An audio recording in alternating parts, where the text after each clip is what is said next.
ያስገድሉን እንደሚችሉ እናውቃለን። ግን በቃ ይሄን አድርገን ትውልድ ማዳን ብንሞት ምንም ይቆጨን ማርያም ምንም በእውነት እኔ ብሞት አይቆጨኝ። ቤተሰቦቼ ለጥንቃቄ ያክል ነው ይሄን ነገር ብትሰሙ ታተርፉበታላችሁ እንጂ አትጎዱበትም። ተጠንቀቁ። በነገራችን መደደብ ይቻላል። እንደ ግለሰብ አብረን እንደድብ ነው ጥፋት። ለምሳሌ ይሄ የምታያት ሴት ለሴት ግንኙነት ነው። ይኸውልህ ሲሳሳሙ ነው ይሄ ሴት ተጫዋቾቻቸው እንዳይታይ ትውልድ እንዲጠፋ ይሆን መርዝ መስበክ ይሻላል። በነገራችን በዚህ የሚቆረቆር አስተዳደር አካል መንግስት ካለ ራሱ ኖርማሊ እርምጃ መወሰድ አለበት እንደዚህ አይነት ነገር ላይ። ሰላም ቤተሰቦች እንዴት ናችሁልኝ? ደህና ናችሁልኝ? እኔ ደህና ነኝ። ክብር ይስፋ ብያለሁ። ቤተሰቦች ዛሬም እንደተለመደው ለእናንተ ወቅታዊ አዳዲስ መረጃ ዘር ቪዲዮዎችን ይዤላችሁ መጥቻለሁ። አብራችሁን ቆዩ። ለቻናሉ አዲስ ሆናችሁ ደግሞ ሰብስክራይብ የምትለውን በተነ በመንካት ቻናሉን ፋሚሊ ሁኑ። እንዲሁም በተጨማሪ ቪዲዮ ላይክ ማድረግ እንዳይረሳ፣ ደግሞዋለሁ ቪዲዮ ላይክ ማድረግ እንዳይረሳ፣ ምክንያቱም ለብዙዎች ጠንከር ብሎ ተደራሽ እንዲሆን ስለሚረዳኝ ነው። ቤተሰቦች ላይክ ማድረግ እንዳረሱ። ወደ ቪዲዮቹ እንሄዳለን። እኔ እዚህ በቪዲዮቹ ላይ ሐሳቤን ገልጻለሁ። እናንተ ደግሞ ኮሜንት ሴክሽን ላይ ገብታችሁ በነፃነት ሐሳባችሁን ግለጹልኝ። ወደ ቪዲዮቹ እንሂድ።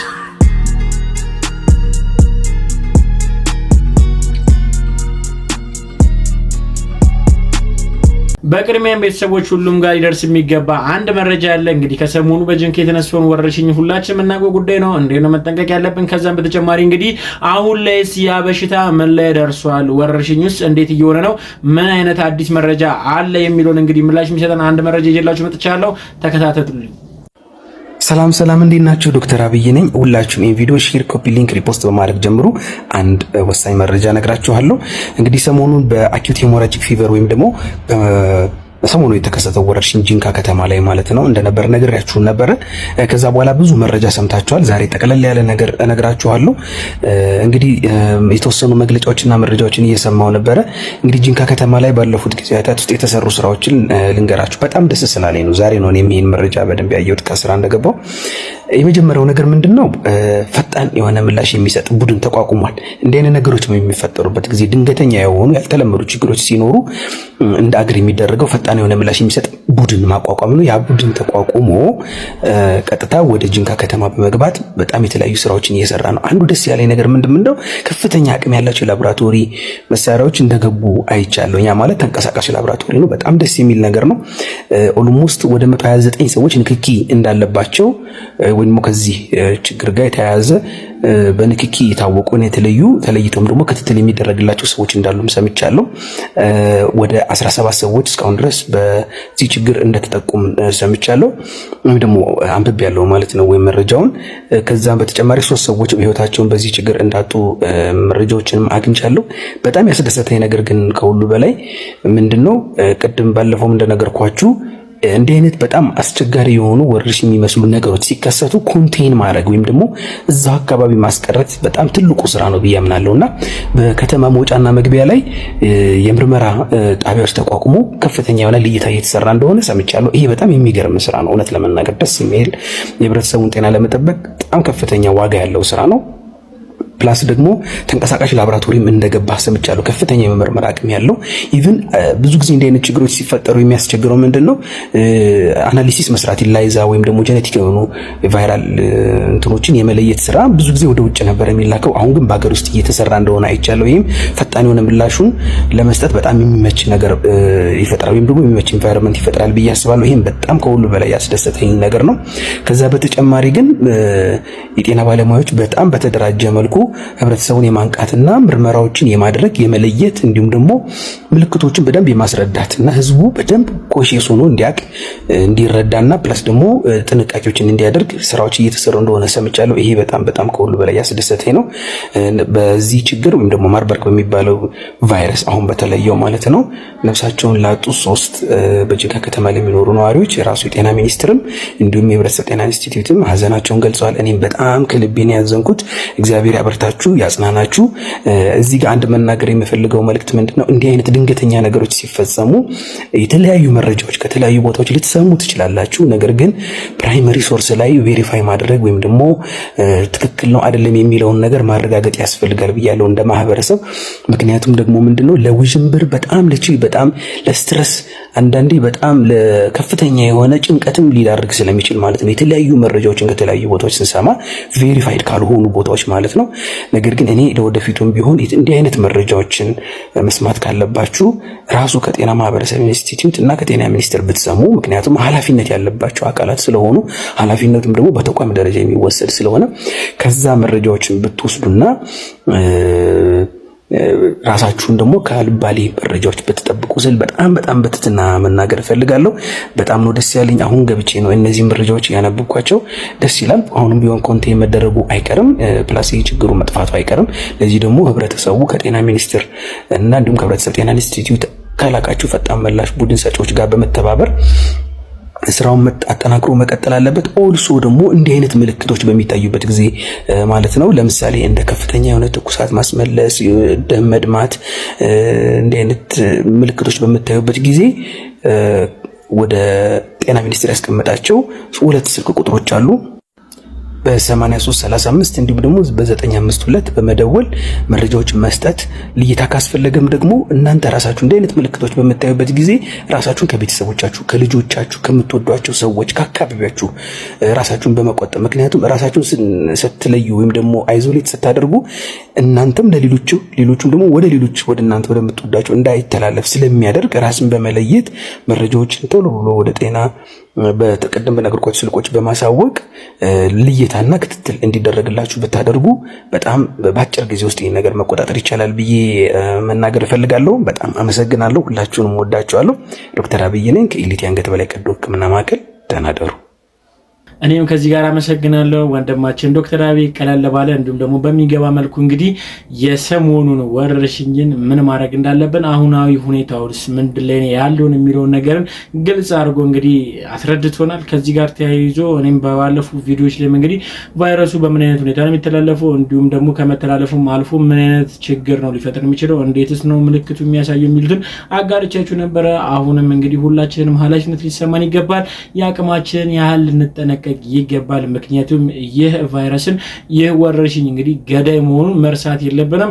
ከኛም አልፎ እንግዲህ በዙሪያችን ያሉትንም ሊበክልብን ስለሚችል ሁላችንም በኃላፊነት ይህ ነገር ልንጠነቀቅ ይገባል ብዬ እኔ ሀሳብ መስጠት ፈልጋለሁ። የጤና ኢንስቲትዩሽኖችም እንግዲህ የአቅማቸውን ርብርብ አድርገው ቫይረሱ ከክፍለ ሀገር ወደ ከተሞች እንዳይባዛ እንዲሁም ደግሞ እንዳይተላለፍ እንግዲህ የአቅማቸውን እየሞከሩ ይገኛሉ። የእነሱንም ጥረትን እንግዲህ መና ላለማድረግ እኛም የአቅማችንን የራሳችን ኃላፊነትን ልንወጣ ይገባል ብዬ ሀሳብ መስጠት ፈልጋለሁ። በተጨማሪም እንግዲህ ብዙዎቻችን የሰለቸን አንድ ጉዳይ አለ።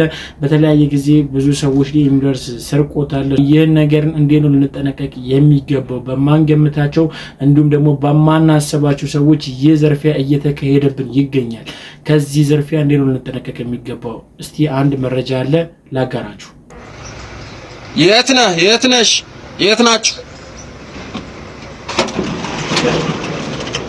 ቤተሰቦቼ ለጥንቃቄ ያክል ነው። ይሄን ነገር ብትሰሙ ታተርፉበታላችሁ እንጂ አትጎዱበትም። ተጠንቀቁ። ሙሉ ተሳፋሪ ይዘው ሿሿ ጀምረዋል። ሙሉ ተሳፋሪ ይዘው ልጅ ያዘላለ አቅመ ደካማ አለ። 1 3 4 ወጠምሻ ይደረግና ሙስሊም ስታይል ሂጃብ የለበሰች አለች፣ ክርስቲያን ስታይል ነጠላ ያጣጣለች አለች። 3 ሰው 4 ሰው ነው ወንበር ክፍት የሚሆነው። ሙሉ ተሳፋሪ ይዘው ሿሿ ውስጥ ትገባላችሁ ማለት ነው። አንደኛ ነገር መኪና ውስጥ ከገባችሁ በኋላ ምንም የምታውቁት ነገር የለም። ለረዳቱ እናንተ ፊት ሂሳብ ይከፍላሉ። ሙሉ ተሳፋሪ ነው የሚመስላችሁ ማለት ነው።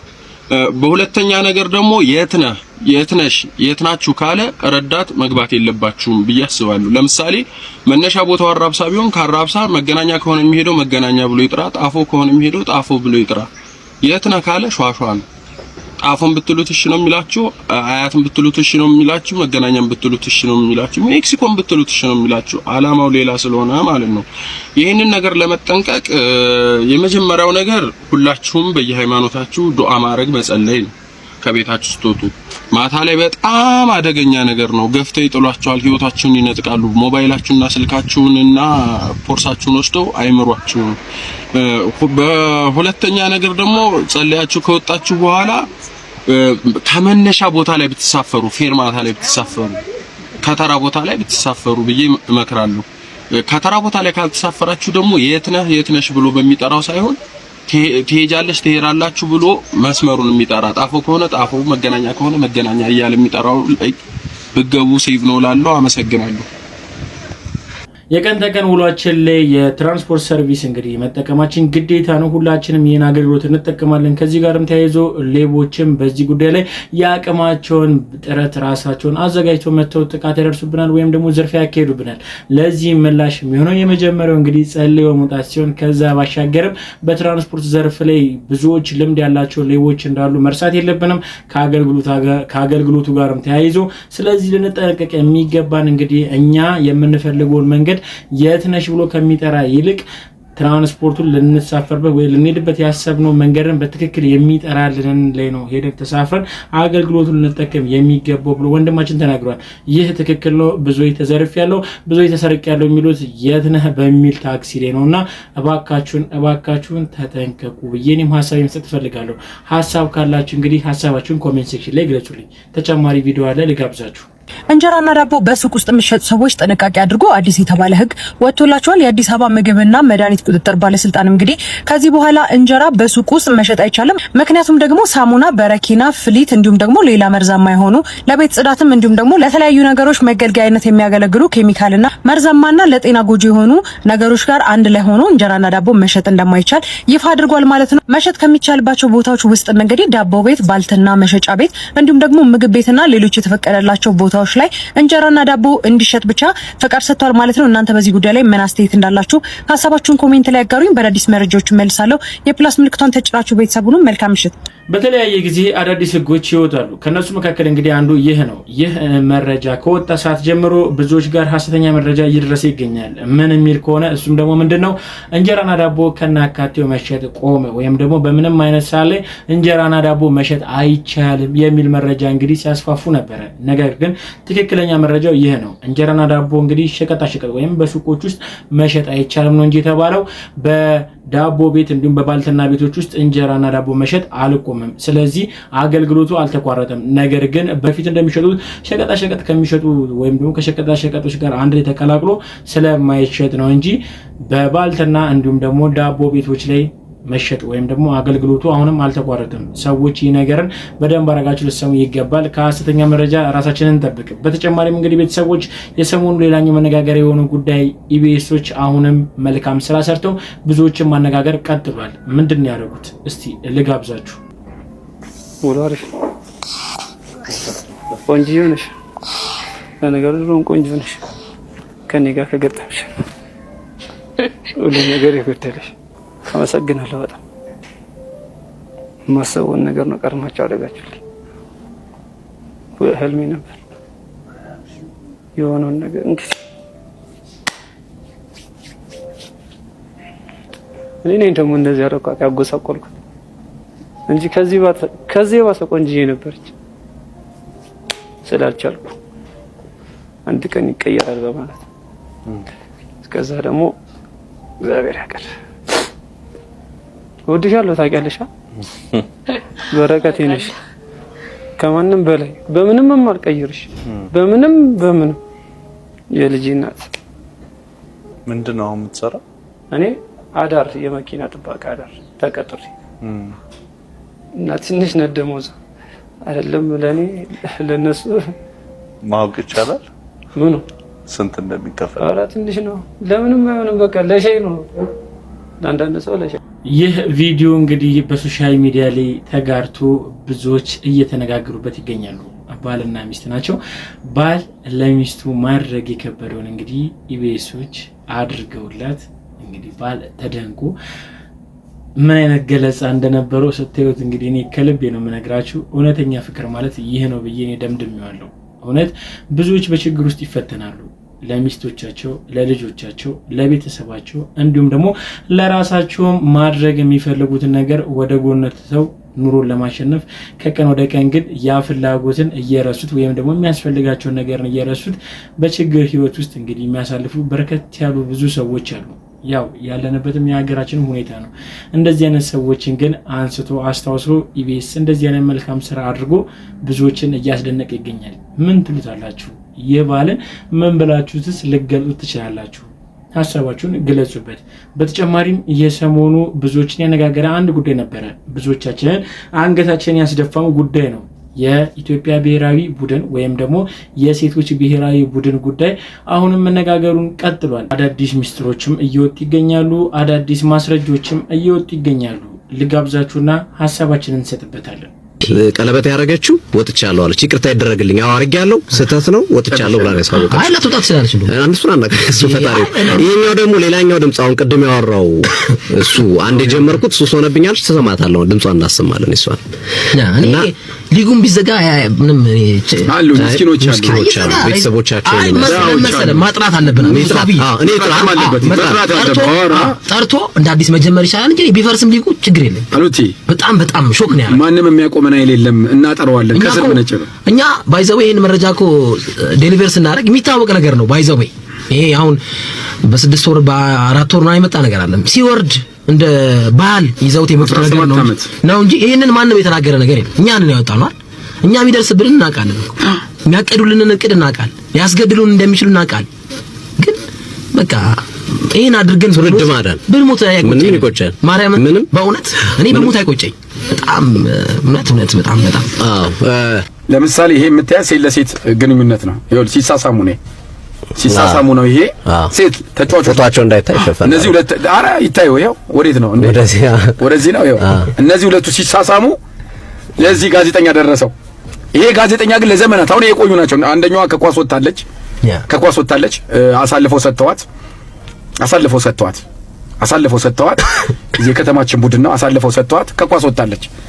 ይሄ መረጃ ደርሶት እነዚህ ልጆች ግን እሱ እዚህ ፔንሲዮን ነኝ እነዚህ አልጋ ቤት ነኝ እያለ የቀያየ ነበር ሲጠቀምባቸው ነበረው። አሁን ከሀገር ወጥቶ ተሟጋጅ ሆኖላል። እነዚህ እዚህ ለምሶ ከሀገር ወጥቶ አንዱ የሌለ ነው ከውጭ ነው የሌለ ነው። ገና እንዘምታለን አልኩህ እኮ እግና አሁን የበላይ አካላቶችም ምንድን ያሉት እግ መስመሩን ብቻ ይዛችሁ ሂዱ ነው ያሉት። ተረዳኝ። ፎቶ በለጠፍ ቤተሰብ በዚህ ሰዓት ደም ግፊት ያለበት ይኖራል። ትክክል። ምንም ያላረጉት ቀጣዩን ድምጽ ላስደምጥ ትፈቅዱልኛላችሁ? ቀለበት ያሰረችው ልጅ ናት ይሄን የምትናገረው። ቀለበት ባለፈው ያወጣ ነው። ይሄ ድምጿን ቀይረናል። ይሄም ጥንቃቄ እንዲደረግ ለህግ አካላቱም ከመስጠት አንፃር አዳምጡት።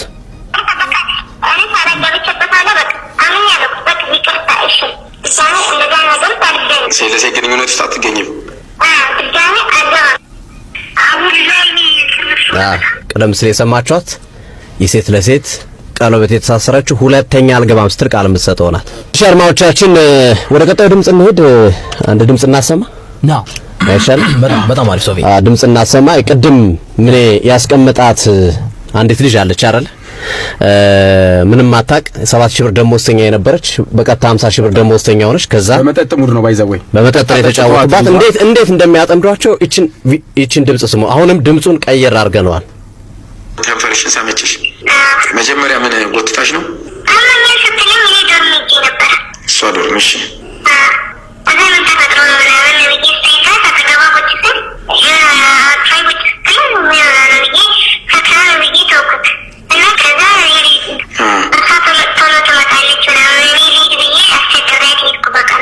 እንጂ በደንብ ሳመችሽ።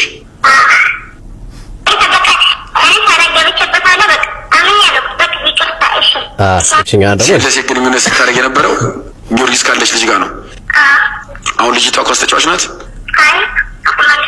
የት ነበር የምታደርጉት? አንድ ዶርም ነበራችሁ? የዛን ጊዜ ስተኙ አብራችሁ ነው የምትተኙት? እና እኮ እንደዚህ የምትሳሳሙት እንደፈለጋችሁ የምትሆኑት ሰው ክላስ ነው ታዲያ እንዴ?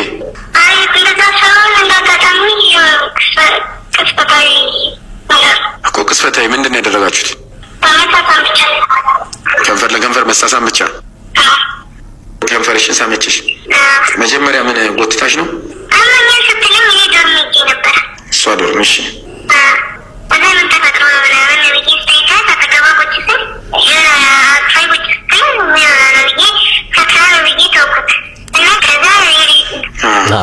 እንደሰማችሁት ነው። ወገቤን እሺ ብላ ጠርታኝ ወገቧን ሳሻት። ታዲያ ሶፊያውን እነዚህ ነው በውይይት የምትመለሰው። ይሄን በመቅጣትም ልንገር ማለት መማማር አለብን። አሁን ትውልድ እንዲድን በዝምታ በውይይት የምታልፈው ከሆነ ለሌላውን በር ከፋች እኔ የኔ ኦፒኒየን ነኝ። ስለዚህ ምንድነው መደረግ ያለበት? ጥፋተኛ ሆነው ከተገኙ የሚመለከታቸው አካላት ቀደም ምን ያህል በደንብ ገንጾታል። ትልልቅ የሚባሉ የሀገራችን ባለስልጣናት በእግር ኳሱም በጸጥታ ውስጥም ያሉ በፌደራል ፖሊስም ያሉ እጃቸው ላይ ገብቷል። እኔ ምህረት ምናምን አያስፈልግም።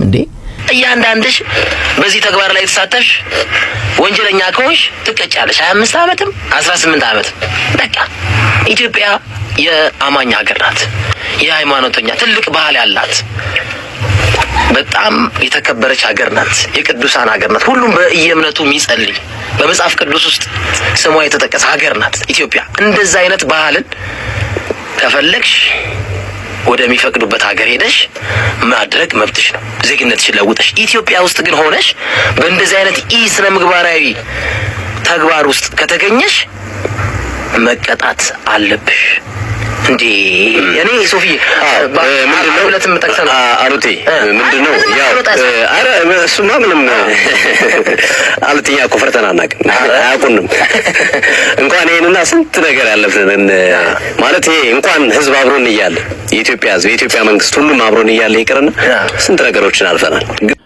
እኔ አንድ እርግጠኛ ሆኜ ልናገረው የምችለው በዚህ ሰይጣናዊ ድርጊት ላይ የኢትዮጵያ ህዝብ ሙሉ ማለት ይቻላል የሚስማሙበት አይመስለኝም ይህ የኔ ሐሳብ ነው ግን ማስተዋል ያለብን ነገር ምንድነው እኚህ ጋዜጠኞች ምንም አይነት ሴፍቲ ሲኖራቸው ምንም አይነት ሳይፈሩ ይሄን ነገርን አጋልጧል ከዚህ በኋላ የሚመለከተው አካል የሚሰራበት ወይም ደግሞ ሊሰራበት የሚገባ ጉዳይ ነው አሳልፈው ሰጥቶታል እናንተስ በዚህ ጉዳይ ላይ ምን ትላላችሁ ሐሳባችሁን ስጡት እኔ ደግሞ እዚህ ጋር ተጨማሪ ቪዲዮ ልጋብዛችሁ ነው በነገራችሁ ላይ ይህ ነገር የተጀመረው በሶሻል ሚዲያ ነው እናም ደግሞ የዚህ ነገር ተከታዮች ወይም ደግሞ በዚህ ነገር ላይ ያሉበት ሰዎች እንግዲህ አጸፋቸውንም እየመለሱበት ያሉት ምንድነው በሶሻል ሚዲያ ነው እስቲ ምን አድርጎ ነው እስቲ እንመልከተውና ሐሳባችንን እንሰጥበታለን ሰላም እንደናችሁ ክቡራትና ክቡራን አድማጭ ተመልካቾቻችን የሰሞኑን ጉዳይ መቼም ታውቁታላችሁ የኢትዮጵያን ባህል ወግ ሊያጠፋ የመጣውን ይሄን ሰይጣናዊ ተግባር እያወገዝን በማስረጃ እያጋለጥን ነው አንዳንድ ግለሰቦች ግን አካውንታችን ሪፖርት ያያረጉ ለማሳገር ጥረት ያያረጉ ስለሆነ የመላው ኢትዮጵያ ህዝብ ኮፕሊንግ ሼር በማድረግ ፎሎ በማድረግ እንድትተባበሩንና ከነዚህ ሰይጣናዊ ተግባር ፈጻሚዎች አካውንታችን እንድታደጉት በአክብሮት እንጠይቃለን አይደል አሉት ያው ሲዲ ስፖርት ሁሌም ታማኝ መረጃ ቻሌንጆች ይገጥመናል ግን በዚህ ረገድ ሁሉም የስፖርት ቤተሰብ ከኛ ጎን ነው የኢትዮጵያ ህዝብ ከኛ ጎን ስለሆነ በጣም እንወዳቸዋለን ቲክቶካችን ሪፖርት ያደርጉበት ስለሆነ ኮፒ ሊንክ ሼር አድርጉ ከኛ ጋር ስላላችሁ ሁላችሁንም እግዚአብሔር ሁላችሁንም ይክፈል ፎሎ የሚደረግ በሁሉም ኮፒ ሊንክ ሼር ፎሎ በማድረግ ሁላችሁም እንድታዳርሱልንና ይሄን መልእክታችን ሪፖርት ያደርጉብን እንዲነሳልን ወይም ደግሞ ሪፖርት ያደርጉብን ያሉት ጫና እንዳይፈጥሩብን እንድታረጉልን ከትልቅ አክብሮት ጋር እንጠይቃለን እንወዳችኋለንና አከብራችኋለን ክበሩልን መላው ኢትዮጵያ ህዝብን ከጎናችሁ ናችሁ ይሄንን ጊዜ በጋራ እንድናልፍ ያደርጋችሁ ስለሆነ ከልብ እናመሰግናለን መልካም ቀን መልካም ጊዜ ይመቻችሁ እንግዲህ በዚህ ጋጦጥ የሆነ ሰይጣናዊ ድርጊት ላይ እንግዲህ የሚሳተፉ ሰዎች ምላሻቸውን እዛው በሶሻል ሚዲያ እየመለሱ ይገኛሉ የስፖርት ጋዜጠኞቹን አካውንታቸውን እንግዲህ ሪፖርት በማድረግ ያቅማቸውን ሚና እየተወጡ ይገኛሉ ነገር ግን እኛ ከነሱ እንደምንበዛ ምንም ጥርጥር የለውም ሁላችሁም እንግዲህ ከዚህ ጋር የተበበር እንግዲህ ሐሳብ እስጣችሁ እየገባችሁ ፎሎ ያላረጋችሁ ፎሎ ብታረጓቸው እንዲሁም ደግሞ ኮፒ ሊንክ በማድረግም እንግዲህ አካውንታቸው የበለጠ ጠንካራ እንዲሆን በትረዷቸው ብዬ እኔ ሐሳቤን ሰጥቶበት በተጨማሪም እንግዲህ ሌላኛው የሰሞኑን መነጋገሪያ ጉዳይ የአዶናይና የሰመረ ጉዳይ ነው አሁንም በመሐከላቸው ቅራኔ እንዳለ ነው ሰመረ ባሪያው አዶናይ በተናገራቸው ንግግሮች ላይ እንግዲህ አሁንም ምላሹ መስጠቱን አላቆመም ምንድነው ልጋብዛችሁና ሐሳባችንን እንሰጥበታለን ደደብ ሰው የሚያልፍለት ዘመን ላይ ነን ያለነው ደደብ ሁኑ ድድብ ማለት ነው ስሙ ማሰባቆሙ አብዛኞቻችሁ ማለት ነው ከመጠን በላይ ታስባላችሁ የኔ ሳይንቲስቶች ስሙ ሳይንቲስት መሆን አቆሙና ማለት ነው ድድብ ስትል ገንዘቡ ምጥት አሳቢ ስትሆንስ ጓደኛዬ እንትን ቢያረገኝስ እንደዛ ቢያጋጥመኝስ ካልኩሌት ታደርጋለህ የራስን ውድቀት ለማምጣት እኔ የራሴን ውድቀት ካልኩሌት ማድረግ አቆምያለሁ ምክንያቱም ድድብ ያልኩኝ በረከት አሯራጭ ሆኛለሁ በቃ በረከቴ ብቻ እንዲመጣልኝ ነው የምፈልገው ሌላ ነገር ግዴታ የለኝም ድድብ ማውራ ነገርም ለራሱ አላቅም በቃ እናገራለሁ ካሜራዬን ከፍቼ አሁን የተናገርኩት ነገር እኮ አንዳንዱን ያልናድድ ይችላል ግን አንዳንዱ ያናድዳል ብዬ ማሰብ አቆምያለሁ ድድብ ለገንዘቤ ድድብ ለታዋቂነቴ ድድብ ለሁሉም ነገር ድድብ እዛው አዋቂነትማ ኖረንበታል እኔ አውቄ ማለት ነው ያገኘሁት ምንድነው ዝምታ አውቄ ምን ያገኘሁት ምንድነው መታሰር ራሴን መቆጣጠር መፍራት መጨናነቅ ድድብ በቃ እንዴ በነገራችን መደደብ ይቻላል እንደ ግለሰብ አብረን እንደድብ ነው ጥፋት። እኔ በጣም በተደጋጋሚ በዚህ ሰውዬ ቪዲዮ ላይ ነፍ ነገር ሰሞኑን ደግሞ እንትን መነጋገር ያሆናል ምናምን ያሉ ደደብነት የሚነግሰው በድንቁርና ላይ ነው። ድንቁርና ኢግኖራንስ ባለበት ደደቦች ንጉስ ይሆናሉ። ባይ ዘ ወይ አሁን አንተ እንደተባለው ይሄ መግነንና መታወቅ ኖርማሊ አዌር የሆነ የነቃ በቃ እንደው ኃላፊነት የሚሰማው ማህበረሰብ ቢሆን ሶስት ሰው ሊያውቅ አይችልም፣ ኦር ሶስት ሰው ሊከተል አይችልም። ደደብነትን የሚሰብክ ሰው ራሱ ኖርማሊ አመጽ መስበክ ይሻላል ወይ ደግሞ ትውልድ እንዲጠፋ የሆነ መርዝ መስበክ ይሻላል። በነገራችን ላይ በዚህ የሚቆረቆር አስተዳደር አካል መንግስት ካለ ራሱ ኖርማሊ እርምጃ መወሰድ አለበት እንደዚህ አይነት ነገር ላይ ማለት ከዚህ በላይ እንዴትም ሊቀሰቀስ አይችልም። አንተ የተናገርከው እንደ ትሬንድ አሁን ሊያልፍ ይችላል፣ ያልፋልም። ሶሻል ሚዲያ ሁላችንም እናውቀዋለን። ሁሉም ሰው የሆነ መንገድ ቢሄድ 2 ሳምንት 3 ሳምንት ምናምን ነው ያ አድሬስ የተደረገው ሐሳብ ግን ነገ ጠዋት ለሚኖሩ ልጆች ከነገ በኋላ ላለው ጄኔሬሽን መርዞ ነው አብሮት ነው የሚያድገው። ደደብነት አይሰበክም። ደደብ መሆን፣ አለመስማት፣ ድንጋይ መሆን፣ ጭራሹንም ለሰው ስሜት ሴንሲቲቭ አለመሆን፣ ምንም ነገር አለማክበር፣ የሚነግሩትን አለመስማት ኖርማሊ መደንቆር በሽታ ነው፣ የማይድን በሽታ ነው መደንቆር። ድንቁርናን ሰው ልጅ አይሰብክም። ማወቅ ጥፋት አይደለም። አውቀን አይተነዋል ያልከው አውቀህ አታውቅም። በነገራችን ላይ ምንድን ነው ያወቅኸው? እኔ እንደው እስቲ የሆነ ሪዝነብል የሆነ ሰው ይመልስልኝ። እኔ ነው ኬር ማለት ገባት ይሄ የተናፈሰው ብራቮ እንትና ከለከለ እዚህ ሀገር ውስጥ በጣም ብዙ ሰው በሚሊዮን ሰዎች የሚቆጠሩ ሰዎች ብራቮ ሲባል አይቻሉኝ። ከዛ በኋላ በሚሊዮን የሚቆጠሩ ሰዎች ደግሞ አይን ላፈር ሲባልም አይቻሉኝ። የትም የሚደርስ ብራቮ ነገር የለውም ሲጀምር ምንም ላላረገ ሰው ሙቀት አየር ከዘርጋ ከሃይማኖት ጋር ያለው ነገር መጠማመር ምናምን አይ ዶንት ኬር አባውት ኦል ዛት። ይሄ ንግግር ግን በጣም በጣም በጣም በጣም የሚያጸይፍ ንግግር። ትውልድን ደደብ ሁኑ ተብሎ አይመከርም። ከማወቅ ምን አግኝቻ አውቄ ምን አግኝቻለሁ አውቀህ አታውቅም። እንደተመለከታችሁት ነው በሰመረና በአዶናይ መካከል ያለው አሁንም ቢፋቸው እንደቀጠለ ይገኛል። ምን ይመስላችኋል? ሰመረ በተናገረው ላይ እኔ አሁን እስማማበታለሁ። እናንተስ ምን ይመስላችኋል? ሐሳባችሁን ኮሜንት ሴክሽን ላይ ግለጹልኝ። ቤተሰቦች ለዛሬ ይዤላችሁ የመጣችሁ ቪዲዮዎች እኚህን ይመስላሉ። እስካሁን ድረስ አብራችሁኝ ስለቆያችሁ አመሰግናለሁ። በቀጣይ ቪዲዮ እስክንገናኝ ሰላም ቆዩልኝ። እወዳችኋለሁ።